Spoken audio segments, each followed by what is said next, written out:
Is there a white genocide in South Africa? No, there's no sign of it, never has been. In fact, whites are economically the strongest group. They benefited from democracy more than anybody else. 64% of all boardrooms in South Africa are still white.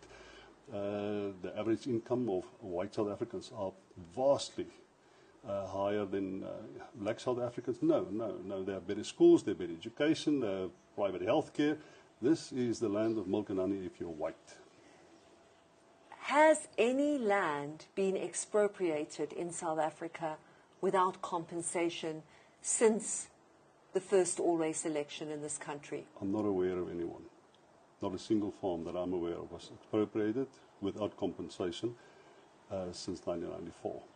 So how do we interpret President Trump's executive order? It is possible that South Africa has offended the United States with its policy on the Palestinians, and it could be that with its policy on Russia, the ambiguities of those policies and its relationship with the Chinese. It could be. I think that does play a role.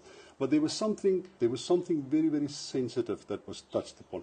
And in South Africa, right-wing groups, so-called civil society groups, we know that they have access to the Trump administration because they claim that. And if you listen to what Trump has said, it corresponds exactly with the genocide narrative that they sell and that they market, and that whites are victims of the democratic system and the constitution of South African legislation.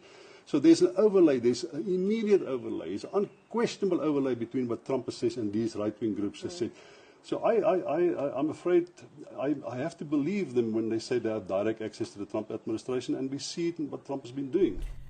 Yeah, okay. I know this video is kind of taking us back a few months back, and but I brought it up here because I needed us to hear this from a white South African, because there's been a lot of questions about what is really happening in South Africa from when Donald Trump made the executive order against South Africa up till now.